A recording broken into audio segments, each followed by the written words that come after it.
خیر خواہی، بلائی، یہ ذات رسالت مآب صلی اللہ علیہ وسلم میں بڑے منفرد انداز میں ہمارے سامنے آتی ہیں۔ نبی پاک صلی اللہ علیہ وسلم آپ نے نہ صرف پازیٹیوٹی اختیار کی بلکہ اسے پرموٹ کرتے ہوئے اپنے اصحاب کے اندر اس کا جو لیول ہے اسے بھی نبی علیہ الصلوۃ والسلام بارہا مرتبہ چیک فرما۔ ذرا اس پازیٹیوٹی میں ہم تھوڑا سا ابتدائی مراحل میں جائیں تو ہمارے ایک جو ہمارے اندر کیفیات ہے اس کی بڑی خوبصورت اصلاح ہوتی ہے۔ اگر کوئی بندہ مجھ سے یا آپ سے بلائی کرنے لگے تو نیگیٹیوٹی کا عالم یہ ہے کہ ہم بجائے اس کا شکریہ ادا کرنے کے ہم یہ سوچنا شروع کر دیتے ہیں اس کا مفاد کیا ہے، آخر یہ کیا چاہتا ہے۔ اور اگر کبھی اس سے پوچھ لیا جائے، سپوز اگر مجھے کوئی انوائٹ کرتا ہے کہ آپ آ جائیں اور تشریف لائیں اور بعد میں وہ میری کچھ خدمت کرنا چاہتا ہے تو میں اسے کہتا ہوں نہیں یار نہیں، میری آپ نہ کریں، ایسے نہ کریں، تو اس کے ذہن میں فوراً پہلا سوال آئے گا اگر یہ پیسے بھی نہیں لیتا تو پھر اس کا آخر یہ چاہتا کیا ہے، اسے کون دیتا ہے؟ تو فوراً مطلب وہ نیگیٹیوٹی، مفادات، ذرا پتہ کریں، ذرا غور کریں کہ نبی علیہ الصلوۃ والسلام نے معاشرے کی ڈیولپمنٹ کا کام کیا اور چاہا کچھ بھی نہیں، اللہ چاہا کچھ بھی نہیں۔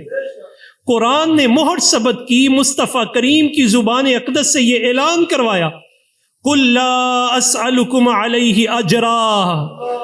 ارے محبوب کے بارے میں طرح طرح کی بدگمانیاں اپنے اندر پیدا کرنے والوں کہ شاید انہیں کوئی اچھا رشتہ چاہیے، کوئی مال و دولت چاہیے، کوئی انہیں سرداری چاہیے، اے محبوب آپ ذرا اعلان کر دیجئے میں تم سے کسی اجر کا سوال کرتا ہی نہیں ہوں۔ اور پھر عجیب انداز رب تعالیٰ نے اجازت دی ہے محبوب آپ انہیں ذرا اعلان کریں کہ اگر میرے دائیں ہاتھ پہ سورج اور بائیں پہ چاند بھی لا کے رکھ دو تو بات ایک ہی ہے، انا اقول لا الہ الا اللہ۔ وہ چونکہ نیگیٹیوٹی اس معاشرے کے اندر بہت زیادہ تھی تو نبی پاک صلی اللہ علیہ وسلم نے اللہ تعالیٰ کے اذن سے اس نیگیٹیوٹی کو ختم کرنے کے لیے کہ ان کا خیال یہ تھا کہ شاید ان کا کوئی سیلف انٹرسٹ ہے، اور میں کوئی سیلف انٹرسٹ نہیں ہے، میرا سیلف انٹرسٹ میری رب کی ذات کے ساتھ جڑا ہوا ہے، وہ رب جانتا ہے۔ پھر نبی پاک صلی اللہ علیہ وسلم نے ایک موقع آیا کہ یہ پیش کرنا پڑا تو ہمارے آقا و مولا صلی اللہ علیہ وسلم نے پیش فرمایا آئیے ذرا ہجرت کی رات ہے، اور ہجرت کی رات کی کیفیات یہ ہے کہ قریش مکہ نے پوری پلاننگ کے بعد یہ فیصلہ کیا کہ جتنے ٹرائب اور قبائل یہاں موجود ہیں ان کا ایک ایک فرد آئے گا، اپنے ساتھ تلواریں، برچیاں، نیزے، جو کچھ بھی لا سکتا ہے لائے گا، اور آج کی رات مصطفیٰ کریم علیہ الصلوۃ والسلام کو معاذ اللہ شہید کر دیا جائے گا۔ پوری پلاننگ کے ساتھ یہ سب لوگ آ گئے، ہر فرد آ گیا، تاکہ بعد میں کسی ایک قبیلہ ہوتا تو پوچھنا آسان ہوتا، جب اتنے لوگ ہوں گے تو پوچھنا مشکل ہو جائے گا۔ ہر بندہ تلواریں لے کر نبی علیہ الصلوۃ والسلام کے گھر کا محاصرہ کر چکا ہے، اور ادھر اندر ذات رسالت مآب کی پازیٹیوٹی کی پروموشن دیکھیے کیسے ہوتی ہے۔ نبی علیہ الصلوۃ والسلام کو معلوم ہے یہ میرے جانی دشمن ہے، ازلی دشمن ہے، مجھے شہید کرنے کے ارادے سے آئے ہیں۔ ایک لمحے کے لیے ذرا تصور کریں میں اور آپ، اگر ہمارا دشمن ہمارے اوپر حملہ آور ہو، ہمیں معلوم ہے یہ پوری پلاننگ سے آیا ہے اور اس نے اپنا کام کر کے چھوڑنا ہے، اور اس دشمن کی کوئی چیز ہمارے پاس موجود ہو تو بتائیں ہمیں کوئی اس کی حفاظت کی فکر ہوگی؟ قطعی طور پہ یہ خیال بھی نہیں آ سکتا۔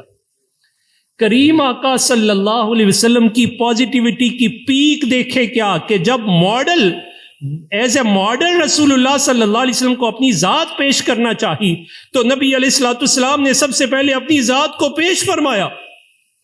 جناب سیدنا علی المرتضیٰ رضی اللہ تعالیٰ عنہ کو کہا ہے علی تمہیں معلوم ہے باہر محاصرہ ہے، لیکن اگلی بات بھی جان لو، یہ جو محاصرہ کرنے والے نے ان کی امانتیں مجھ محمد کے پاس ہے۔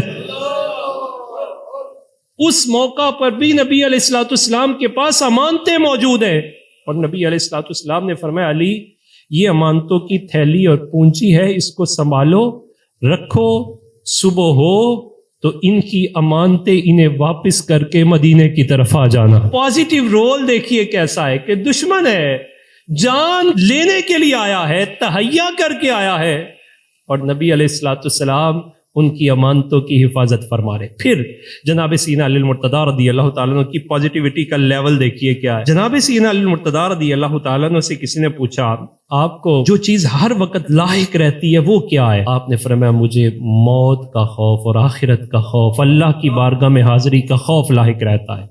نبی علیہ الصلوۃ والسلام نے بھی اسی وجہ سے ارشاد فرمایا اذکروا الاموات، موت کو یاد رکھا کرو، لِأَنَّهَا حَازِمُ اللَّذَّاتِ، اس وجہ سے کہ یہ لذتوں کو لے جاتی ہے. لذتوں اور خواہشات میں پڑتا ہی انسان تب ہے جب بندہ موت کو بھول جاتا ہے.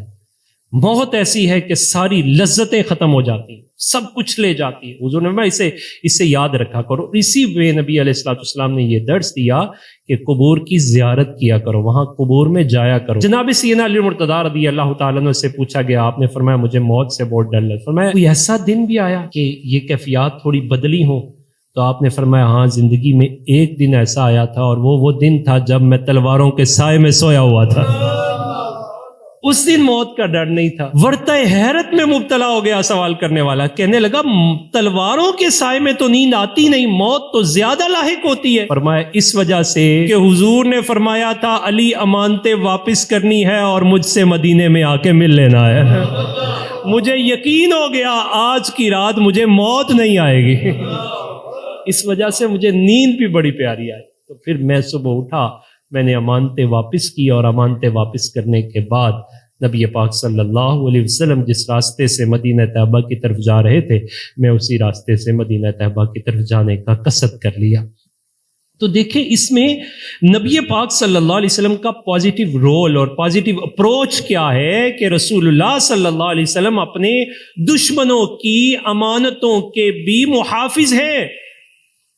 اگر حضور علیہ الصلوۃ والسلام ازلی دشمن کی جانوں کی حفاظت کا درس دیتے ہیں، تو جو بظاہراً دشمن ہی کیوں نہ ہو، لیکن اگر وہ آپ کی سیکیورٹی میں آ گیا ہے تو پھر اس کی جان کی حفاظت بھی آپ کی پازیٹیوٹی کا مطالبہ ہے.